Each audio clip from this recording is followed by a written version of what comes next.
The knock came before the sun rose, while Maeve Harlow was still standing by the small glass window, counting the faint stars she could not afford to name after any sort of hope she did not possess. It was a loud, heavy knock that showed the person on the porch had already decided the door would open and had factored her hesitation into their early schedule. She placed the farming guide down on the wooden table and walked across the cold floor in her woolen robe to unbolt the latch. When she opened it, her youngest sister Chloe stood on the step, with dark mud covering her leather shoes and a bright excitement in her eyes that looked like a sudden fever. Behind her sister, the full weight of a gray morning was beginning to spread across the hills of Virginia, and Maeve did not know what this visit would cost her, though she would have opened the door anyway, because that was how she always handled the world. Chloe stepped inside the small room without waiting for an invitation.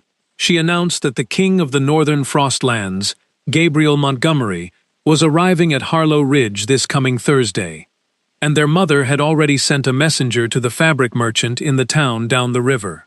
Maeve pointed out that it was only Sunday morning, meaning there was still some time before the house needed to be ready, but Chloe simply turned in a slow circle around the small sitting room, counting every old chair and faded rug with an expression of light pity that held no real sadness. Chloe was 22 years old and believed her life was completely ruined because she was not yet married, which placed her particular tragedy exactly 4 years behind the point where Maeve currently stood. Maeve was 26 years old and had not felt herself to be on the edge of any great disaster for a long time, spending her days instead with the farm books and the winter supplies. Chloe told her that she would need to clear all her thick ledgers out of the blue room, because their mother said the king's personal secretary required a large desk right next to the east window for his morning correspondence. Maeve replied that the secretary could use the desk only after she had finished her own work for the week, which caused Chloe to stare at her with a familiar look of utter confusion. This was an argument they had shared many times before, with Chloe explaining that Maeve was being entirely impractical and Maeve simply refusing to agree with her sister's view of the household hierarchy. Chloe reminded her that Gabriel Montgomery was the wealthiest unmarried landowner in 5 states, a fact that Maeve had heard regularly since the middle of the autumn season. Maeve walked over to the cold fireplace, kneeling down on the stone hearth to stack the dry kindling herself, while Chloe watched the physical labor with the sort of expression a town person might give to a farm animal giving birth. She looked both impressed and slightly disgusted by the chore, sitting down on a wooden chair without taking off her muddy shoes and crossing her ankles as she watched the small sparks begin to catch the dry wood. Maeve asked which of the sisters was expected to charm the wealthy visitor this time, keeping her eyes on the small flame as it grew against the dark iron of the grate. Chloe explained that all of them would try naturally, but their mother believed Blair had the best chance because of her clear skin, while Chloe had the second best chance because of her cheerful nature. She stopped talking suddenly, and Maeve picked up the iron poker to adjust the burning wood, telling her sister to finish the sentence without being afraid of the words. Chloe admitted that their mother expected Maeve to be quiet and pleasant, and specifically requested that she avoid bringing the estate ledger to the dinner table while the guest was staying in the main house. Maeve stood up and turned to look at her sister with a calm, measured gaze that their old nurse Martha used to call her clockmaker look, because it was precise and lacked any anger. Maeve told her sister to inform their mother that she was always pleasant, a statement that was entirely true and left both of them feeling slightly unsatisfied as the morning light grew brighter. Chloe left before the breakfast fire was fully hot, wearing the same muddy shoes and carrying her high expectations back across the kitchen garden toward the main house of Harlow Ridge. Maeve stood by her window and watched the younger girl walk away toward the grand stone building that she herself had left 3 years ago at the firm request of their mother.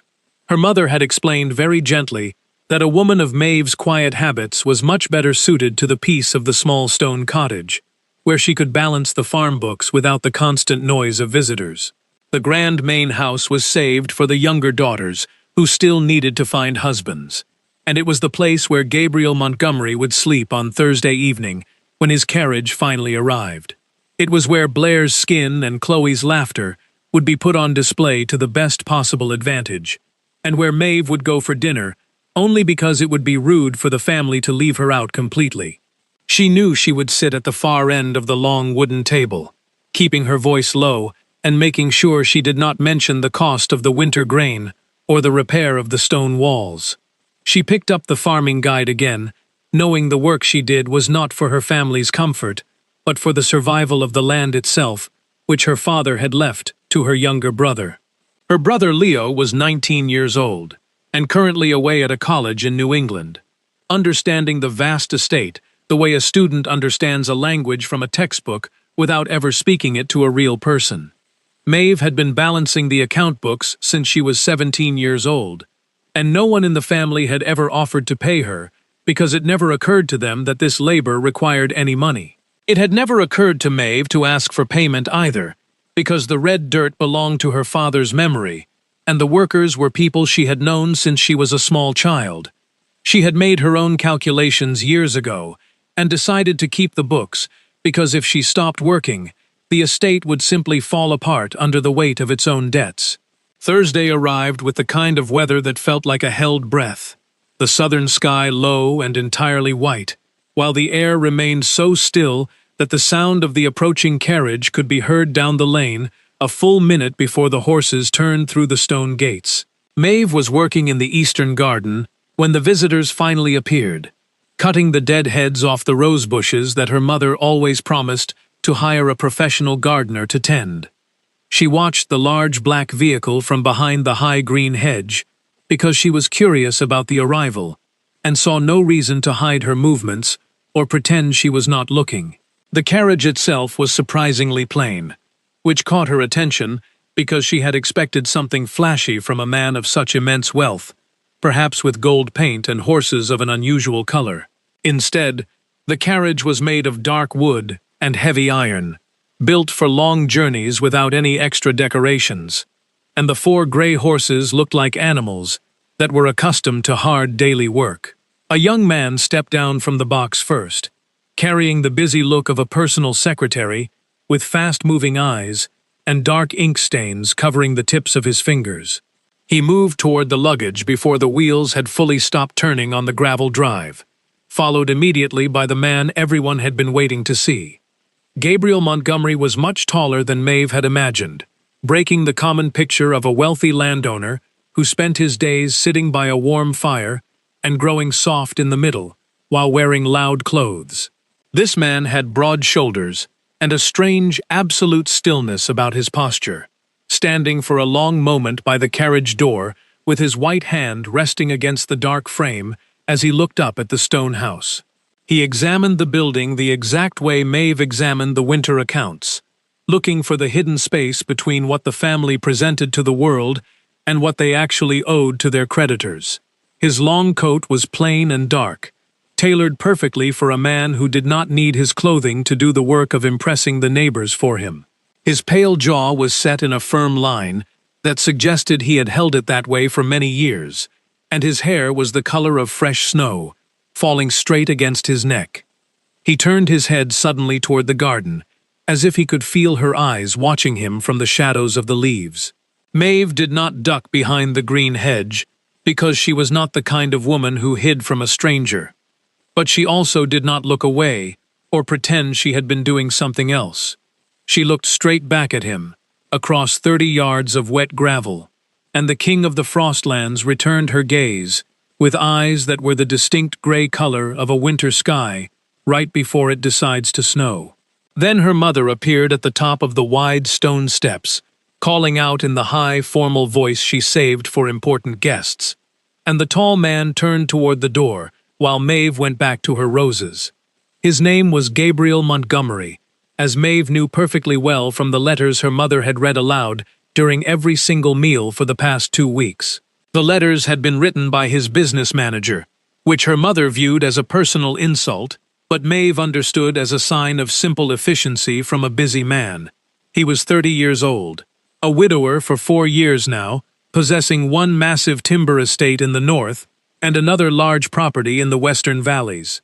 The local neighbors whispered that he had a habit of arriving without any grand ceremony and leaving without providing any explanation, a trait they chose to call pride. though Maeve suspected it was simply the sign of a very tired man. She did not attend the formal dinner that Thursday evening because her mother had sent a young maid to the cottage with a message stating the gathering was for the immediate family only. This meant the table would hold her mother, her two younger sisters, and the wealthy guest, leaving Maeve to eat her cold supper alone at her small wooden table while she reviewed the drainage accounts for the north field. The lower field had been losing water for 3 years now, and she was getting very close to understanding the physical cause of the trouble, until her older cousin arrived at the cottage door. Gideon Harlow was not exactly close family, being the only son of her father's older brother, which made him the legal heir to the entire estate, if young Leo should die before marrying. Gideon was 34 years old, and possessed the kind of beauty found in an oil painting that becomes less interesting the longer a person stands and looks at it. He had been staying at the main house for 2 weeks already, having arrived just before the king's letter came, and he had spent that time being incredibly charming to the women and completely useless to the farm workers. He knocked once on the cottage door at 9 o'clock in the evening and walked inside without waiting for Maeve to tell him he could enter. He helped himself to the wooden chair across from her piles of paper, taking a long look at the ledgers and remarking that the visiting king was not at all what he had expected to find. Maeve asked what he had expected as she dipped her pen into the ink, and Gideon stretched his long legs out across the floor with the easy smile that had worked on most people for his entire life. The smile had never worked on Maeve, which was probably the reason he spent so much time visiting her quiet cottage, since she was the only person who did not require him to maintain his false charm. He told her that Gabriel Montgomery had asked Blair about her daily reading, and when Blair named a popular romance novel, the king named 3 other books on history that she could not discuss. Maeve remarked that it sounded exactly like Blair, and it also sounded like a man who actually read his own library, which caused Gideon to tilt his head with a curious look. Gideon mentioned that the king had asked about her during the dinner, though Maeve did not look up from the dry columns of numbers in front of her because the man did not even know her name. He explained that Gabriel Montgomery had asked who was responsible for managing the Eastern Garden, and Maeve remained quiet for a brief moment, while the first heavy drops of a summer rain began to strike the glass window. She asked her cousin what he had told the guest, and Gideon paused, sliding a look across the table that was meant to seem casual, but was actually very careful. He admitted that he had implied she was the elder sister who had been left out of the introductions because of her quiet choice to live away from the family. Maeve set her black pen down on the dry paper and repeated his words back to him, looking at the small cottage room and the simple arrangement of her life. Gideon explained that he thought it best for the king to understand from the very beginning that Maeve was not in any way a part of the competition for his attention. She looked at him then, not with any sudden anger, because anger was a luxury she had long ago learned to exchange for more useful feelings, but with her steady clockmaker look that measured the man in front of her. She told him that his action was very kind, and Gideon smiled because he had never in his life heard those words spoken with hidden irony, and he never looked closely at things given to him. Maeve did not sleep well during the rest of that dark night, as the summer rain came down hard after midnight, and she lay awake listening to the water while doing the kinds of calculations she never wrote in the ledgers. She assessed her own position in the world as cleanly as she handled the drainage of the North Field, without any self-pity or false drama, finding the true shape of the ground she stood upon. She was 26 years old, with no money of her own, possessing a difficult skill that remained entirely invisible to the people who benefited from it every day. She had a face that her mother always called pleasant, which was simply a polite word that meant her features were not as regular or bright as Blair's face. She had read far more books than the visiting king had mentioned to her younger sister, though she had no intention of listing them for his amusement or trying to prove her worth to a stranger. She was not part of any competition, a fact her cousin had just delivered in a soft voice. He assumed she would not fully understand, though she had heard his meaning with perfect accuracy. She rose from her bed at 5 o'clock in the morning and went straight back to the difficult numbers for the North Field, determined to find the source of the lost water.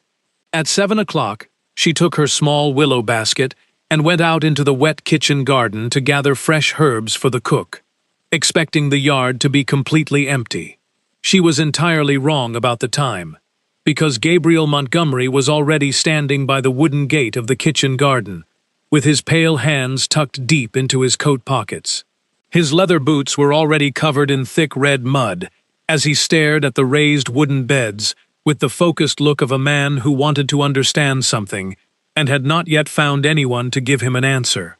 He turned his head as she approached and stated without any standard greeting that the drainage problem for the lower field began right at this stone corner. He pointed to the spot where someone had turned the overflow from the garden into the main ditch, which was far too narrow to carry both streams of water. Maeve stopped walking and looked down at the muddy corner he had indicated, then raised her eyes to look at his pale face under the gray morning light. She asked him how long it had taken him to notice the error, and he replied that it took about 10 minutes once he followed the ditch down from the road. He turned fully away from the wooden gate then and looked down at her, and she saw his pale eyes adjust slightly as he took her in, performing a silent calculation of his own. He had been told she was the forgotten sister who lived in the dower cottage, but he was currently looking at a woman who had been balancing the estate accounts for years. He addressed her as Miss Harlow, and Maeve corrected him gently, saying she was simply one of the Miss Harlows, using her first name to complete the introduction between them. Gabriel remarked that he had been a very poor guest because he had failed to meet her during the formal dinner the previous evening, and Maeve told him plainly that he was not intended to meet her. The king remained quiet for a long moment, and she felt a sudden respect for him because he did not try to fill the silence with empty compliments or polite phrases that meant nothing. She noticed that his white hands were remarkably still, the hands of a man who knew how to work with tools rather than a nobleman who avoided all physical labor. The pale skin along the bottom of his right hand carried a long, straight scar that looked old and agricultural, and Maeve recorded the observation in her mind without knowing why she needed it. Her brain had a constant habit of keeping small details it suspected it might require later, and she watched the way he stood against the cold wind. Gabriel asked her who had been responsible for managing the estate accounts since her father passed away, and she met his gray gaze directly, telling him that she had kept the books herself. He noted that it had been 9 years since her father died, and he said nothing else for a long moment while the wind moved through the trees. Maeve was entirely accustomed to people saying nothing when they discovered she kept the farm books, though usually that silence took a very different shape from the one the king offered. Most men showed embarrassment, or a slight dismissiveness, or the specific quiet of an aristocrat who felt obligated to say something nice about an arrangement he found slightly improper for a young lady. Gabriel's silence was none of those things. It was the quiet of a man who was thinking deeply about a difficult problem and weighing the pieces of evidence before him. He told her there was a question he wanted to ask, acknowledging that it was an unusual request to make of a woman he had known for only 4 minutes. Maeve told him to ask the question in the next minute, while they were still complete strangers, as it would be much easier for both of them to speak honestly, without social expectations. Something shifted slightly in his pale face, a tiny movement around his mouth that in a different man might have become a warm smile, but was stopped before it fully arrived. It looked like an important letter that a person decides at the last moment not to send, remaining hidden behind his usual calm expression. He asked if she would walk across the north field with him that morning to show him exactly what she had discovered in her years of keeping the books. Maeve looked at his pale gray eyes for 3 full seconds, which was her regular way of taking a deep breath before making a decision that carried real weight. She agreed to the walk, asking for half an hour to return to the cottage and put on her heavy leather boots for the wet mud. She did not tell her mother or her sisters where she was going, recognizing that this omission carried a significant amount of social weight by the standards of Harlow Ridge. She accepted the weight the way she accepted most burdens in her life, by calculating exactly how much of it belonged to her and carrying precisely that much without any complaint.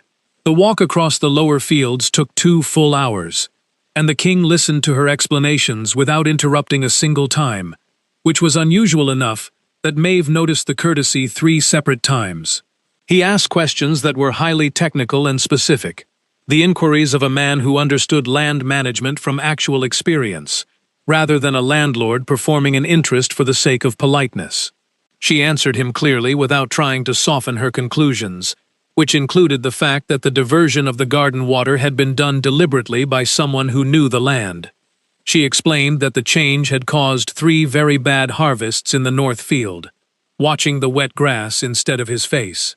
She added that this loss was worth approximately $300 a year to the estate, a problem that had been going on for 5 years rather than the 3 years shown in the main books. Gabriel noted that the family ledgers showed only 3 years of loss, and they stood together in the far corner of the field under the thin morning light while the wind blew. Maeve felt him become completely still beside her, the way a powerful man becomes still when he is deciding an important matter he has not yet settled in his mind. He repeated her remark about the books, not as a question this time, but as a statement of fact that required further investigation.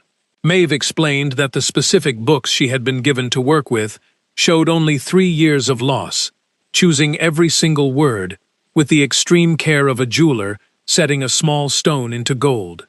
Gabriel turned his head to look at her, with an expression of such intense attention that she had to steady herself against the strength of his gray gaze. He remarked that there must be another set of books hidden somewhere in the main house, and Maeve replied that she was merely a forgotten woman living in a dower cottage. She stated that she would not normally have access to any secret records, and she watched a tiny change appear at the corner of his pale mouth. It was not quite a smile, but it was very close to one, as he noted that she had been given a very narrow view of the family's true financial situation. Maeve answered that she had made considerable use of that narrow view, and they stood together in the wet dirt while a pair of wild birds flew over their heads. The birds called out to each other with loud, sharp voices, and Maeve experienced a feeling she had not felt in more than 3 years of isolated life. She felt, without making a conscious decision to feel it, that she was standing in the presence of someone who was her absolute equal in intelligence. The feeling was so completely new to her that she mistook it at first for a sign of physical danger, though she was not entirely wrong to make that mistake. Real danger, and that particular kind of inner warmth, are often made of the exact same materials, though she had never been in a position to confuse them before this morning. Gabriel Montgomery decided to stay a second day beyond his original plan, and then a third day, which their mother attributed entirely to Blair's clear skin. Chloe believed he stayed because of her cheerful nature, while their cousin Gideon watched them from the long windows of the grand drawing room with a cold look. If Maeve had been watching her cousin watch them, she would have understood his expression instantly as the look of a man who had made a major error in a calculation he thought was settled. She was not watching Gideon, however. Her attention was focused on the king's personal secretary, Thomas, who possessed the ink-stained fingers and sharp eyes she had noticed on the first morning. Thomas had taken up residence at the wide writing table by the east window of the blue room, working through a pile of old papers that Maeve recognized from 20 feet away in the hallway. They were the original estate ledgers, and she walked back to her small cottage without running or showing any outer signs of alarm or worry. She sat down at her own wooden table and looked at the private copy she had kept of the financial differences she discovered 2 years ago, which she had never known how to use safely.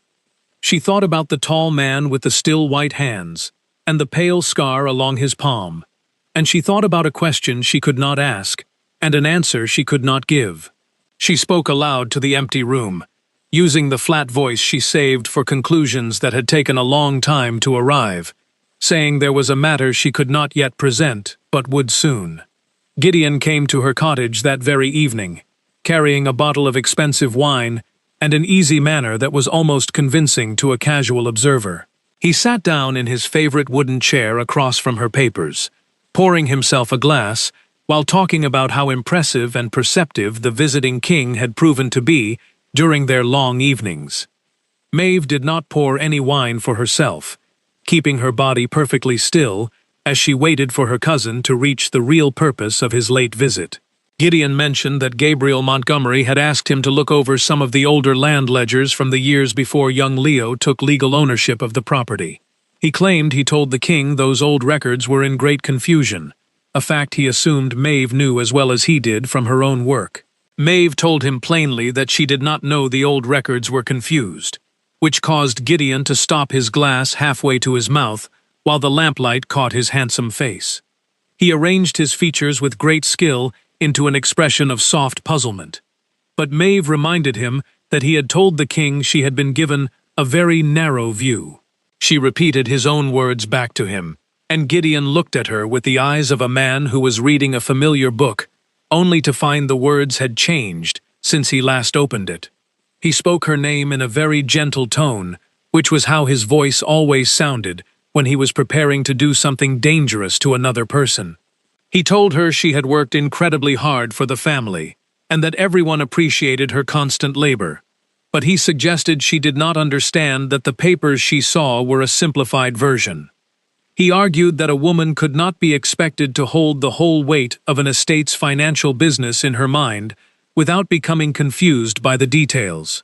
Maeve looked at him across the table and asked him directly exactly when he had decided to divert the water away from the kitchen garden beds 5 years ago. The smell of the expensive wine was strong in the small room, and outside the wild owls were beginning their nightly hunting in the tall trees near the garden wall. Gideon sat perfectly still, in a way that was entirely different from the king's stillness, representing the frozen posture of a man who hears a heavy door lock behind him and does not know which room he is now trapped in. He claimed he did not understand her question, but Maeve stated clearly that he had changed the ditch in the spring 5 years ago during the planting season. She explained that she had found the original record in the old farm foreman's private notes, which the old man had left to his young nephew, who later moved away from the valley. The nephew had left the papers at the main estate office 11 months ago, where they had remained in the back of a drawer. She met his eyes steadily, admitting she had not known what to do with the evidence until this week, but she knew exactly what to do with it now that the king was investigating. Gideon's handsome face went through several quick expressions before settling back into his usual look of amused sorrow, implying that Maeve was the one being completely unreasonable about the farm. He claimed those old notes were written by an uneducated laborer who did not understand the modern drainage system and misread a simple order for an entirely different piece of work. He called her an intelligent woman, but suggested she was reading evidence in a field where she lacked any real personal experience. Maeve agreed that her experience was limited regarding the false accounts he had prepared for the family, but noted she had 9 years of experience with the honest books she kept herself. She told him the 2 sets of papers were entirely different documents, adding that she had given him what she was able to give him so he would know her view was not narrow. Gideon stared at her for a long time before finishing his wine in one slow movement and standing up from the wooden chair to leave the cottage. He called her a remarkable woman, in a voice that held a practiced warmth that felt entirely cold, leaving the bottle behind on the table as he walked out into the dark. Maeve found the king by what she chose to call pure accident in the Grand Library at 10 o'clock the next morning, having told herself 3 times during her walk that she needed a farming book. The excuse was entirely true, but it was also not the real reason she walked so quickly across the wet grass of the kitchen garden toward the main stone house. Gabriel Montgomery was sitting at the long oak table with his secretary Thomas, both of them surrounded by open ledgers, while the air in the room held a quiet, finished quality. The king stood up immediately when she entered the room, an action she had not expected from a man of his rank, while Thomas gathered his papers with practiced speed. She stated she was looking for a specific guide on garden herbs, walking straight to the high wooden shelves without looking at the white-haired man who stood by the heavy table. She found the old book in the 3rd place she searched, and was turning toward the door when Gabriel asked her if she knew the location of the foreman's notes. She stopped walking and turned around to face him, observing that he was standing with his white hand flat on the wood, looking at her without any strong expression on his face. She told him the notes were in the third drawer of the office cabinet, right behind the old rent receipts from several years ago, and he nodded slowly. He asked if the papers had been sitting in that dark drawer for the entire year, and Maeve confirmed they had been there for 11 months, without anyone touching them. He asked why she had not brought the evidence forward to the family before this week, and she met his gray gaze directly, explaining she had not known who to trust. The quality of his absolute stillness had become familiar to her over the past 4 days, and she understood now that it was not a sign of coldness or lack of feeling. It was the strict discipline of a self-controlled man who had learned that his own face was a resource he had to manage with extreme care at all times. A wrong expression at the wrong moment had clearly cost him something terrible in his past, and he had never forgotten the high price he paid for that early mistake. She looked at his pale right hand resting flat on the dark wood and thought about the straight scar along the skin, wondering how a king had received such a mark. She thought about grief and duty, realizing he had carried both for a very long time, and Gabriel stated quietly that she knew who to bring the papers to now. She agreed that she did, though she did not ask what he intended to do with the information, because she was not a part of his official plans. To ask him about his next move would be to assume a social standing she had not been given by either her family or her current position on the estate. She took her gardening book and walked back to the dower cottage, where she sat with the pages unread for a full hour while the weight of her secret grew heavier. The fear she refused to name had a physical presence in the room, represented by the neat stack of copied figures she had kept hidden in her own desk for 2 years. They were the numbers that did not match the official ledgers she had been given by her cousin, copied out by hand because her deep instinct told her she would need them. Her personal instinct was the one faculty she had never once argued with in her 26 years of life, and she added the long columns of figures up one more time. The total always came out exactly the same way: $300 a year for 5 years, meaning $1,500 had been taken from the land through a very clever method. The trick required someone with regular access to the grand accounts and a willingness to hide the theft as a common drainage expense in the foreman's old logbook.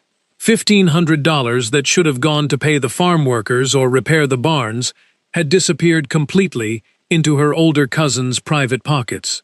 She knew exactly where the money had gone, because she had suspected the truth for over a year, and she was entirely certain now, after hearing the gentle tone of Gideon's voice.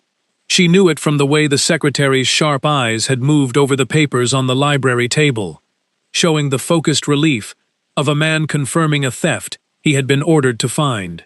She understood the whole situation and could prove at least half of it with the papers in her hand, while gesturing with sufficient accuracy at the remaining details. The one thing she could not bring herself to do was walk into the library and present the theft to a man she had known for only 4 days. She cared deeply about his opinion of her, a fact she discovered with the quiet resignation of a woman who spent her life calculating things honestly and without any illusions. It was now the evening of the 6th day of his visit, which was Sunday again, and the grand house was arranged around his continued presence with a strange kind of nervous energy. Maeve was finishing her report on the garden herbs because the plants were real and the things she could not control were not made any better by staring at them. A loud knock sounded on her cottage door at 8 o'clock in the evening, and she knew the arrival was not the king because she had heard this specific style before. It was Thomas, the personal secretary, wearing his heavy wool coat and carrying an expression that was professionally neutral, though underneath his calm look was the appearance of a tired man. He handed her a small white envelope, which she opened to find 3 short lines, written in a firm, educated hand she recognized from the library papers. The note from Gabriel Montgomery asked for the use of 1 hour of her time the following morning, at 8 o'clock in the library, if she was willing to assist him. The king wrote that he believed she knew what he was going to ask, and he believed she already knew the correct answer to the problem. Maeve looked at the clear words for a moment, before telling Thomas to inform his master that she would be there at the appointed hour without fail. She did not sleep at all during that long night, spending the hours arranging her private notes into a clean form that could be easily understood by another person as solid evidence. She cross-referenced the numbers she had copied from the discrepancies with the specific dates in the farm foreman's journal, knowing that dates were completely incapable of telling a lie to an investigator. That was more than could be said for the grand ledgers prepared by men who understood that most people looked only at the final totals on the page. She walked into the library at 10 minutes before 8 o'clock, carrying her neat stack of papers and the original notebook she had taken from the office cabinet the previous afternoon. She had not told anyone in the main house about her actions because she was, as her cousin had reminded her, a woman with a very narrow view of the world. Gabriel Montgomery was already standing by the tall glass window with his pale hands in his coat pockets, watching the early light move across the green beds of the kitchen garden. He turned around when the door opened and looked at the papers in her arms, his pale face showing a sudden emotion that he controlled before it could land. He asked her to sit down and took the wooden chair directly across from her at the long table, while Thomas stood quietly by the closed door to keep the room private. The king spoke without any formal introduction or polite preamble. Using the direct style she had come to understand was his natural way of dealing with important matters rather than pride. He stated what he believed had happened on the estate over the past 5 years and asked if she would be willing to share what she knew about the numbers. Maeve placed her neat stack of papers on the dark wood between them, suggesting that it would be much simpler to show him the proof. She pointed to the figures she had copied 2 years ago from the discrepancies she could not explain to her mother, along with the original pages showing the true dates of the work. Gabriel looked up from the numbers to her face, noting that she had known about the trouble for 2 full years without making a public complaint to the family. Maeve explained that she had suspected the truth, but could not prove the case alone, and she had not known who in the valley she could trust with such dangerous information. She kept her voice perfectly flat, because she could not tell him that she was handing him the proof, because she had decided his honesty was worth the risk. Gabriel remarked that she was speaking now because of his arrival, and Maeve allowed that it was because of the clear dates, and also because of the man who was asking the questions. He looked at her with his gray eyes, and she thought about what it cost an immortal king to sit across from a human woman who had just handed him the proof of a long theft.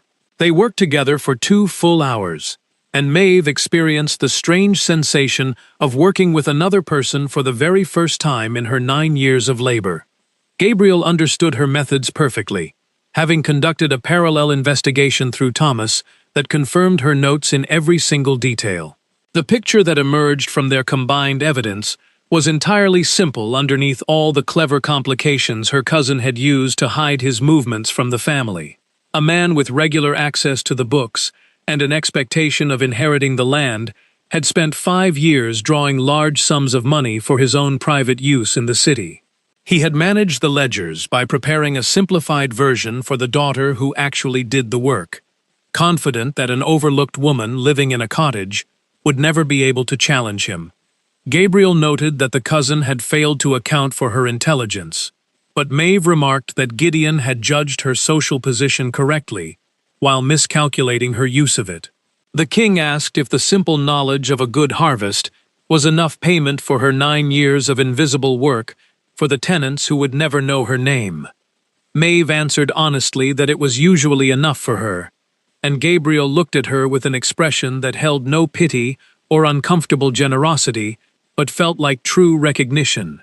He stated he needed to present the evidence to the entire family that noon, asking for her permission to use her name attached to the proof she had gathered so carefully. Maeve agreed to stand before the household as a witness, thinking about the difference between being visible and invisible to the people who lived around her. The family gathered in the grand drawing room at noon, including her mother, her 2 younger sisters, and young Leo, who had just arrived from his college by the morning stagecoach. 2 neighboring landowners who happened to be visiting the estate were also asked to stay, while Gideon came in last and took his regular chair by the unlit fireplace with his usual grace. Maeve stood by the large window where the morning light was brightest, keeping her papers ready, while Gabriel Montgomery stood near the center of the room, like a man who owned the space. The king announced that Miss Harlow would explain a serious discrepancy in the estate accounts, causing their mother's face to turn pale with instant confusion and surprise. Maeve explained clearly how the kitchen garden drainage had been turned into the Northfield ditch 5 years ago, reducing the farm's output by $300 every single year. She showed the farm foreman's private log, containing the direct order given by Gideon, comparing it against the simplified ledger she had been forced to use for her regular work.